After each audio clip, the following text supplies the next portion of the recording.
La FIFA a dévoilé ce jeudi la short list des joueurs en lice pour le trophée « Meilleur joueur de l'année ». Sadio Mané est retenu parmi les 14 candidats. Ils sont choisis par un panel d'experts du football en fonction de différents critères. C'est la première étape du FIFA The Best qui passe par 2 étapes de votation. Puis, l'autre vote va concerner les journalistes, supporters, capitaines et sélectionneurs. Les voix des capitaines, 25%, et des sélectionneurs, 25%, des équipes nationales pèsent pour moitié.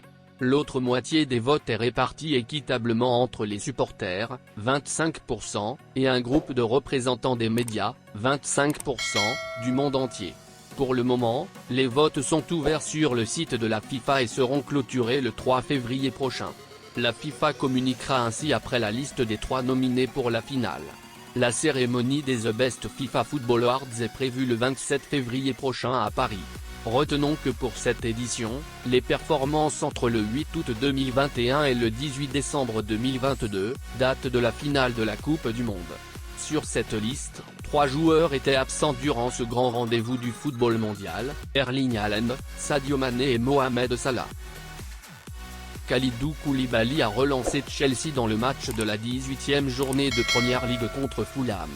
Sur un coup franc bien frappé par Mason Mount, le Sénégalais est monté aux avant-postes pour prendre la balle au rebond.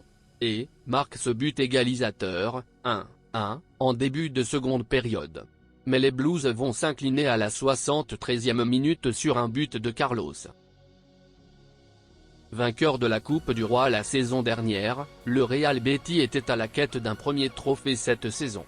À Riyad, la capitale saoudienne, ce jeudi soir, la formation de Manuel Pellegrini faisait face au FC Barcelone pour les demi-finales de la Supercoupe d'Espagne.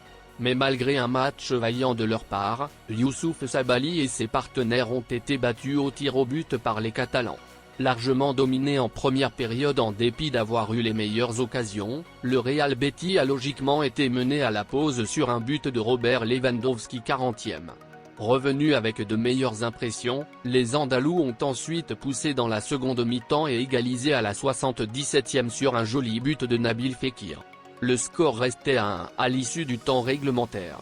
Pour les prolongations, le Barça repart avec les mêmes bases et reprend très vite l'avantage grâce à Ansu Fati.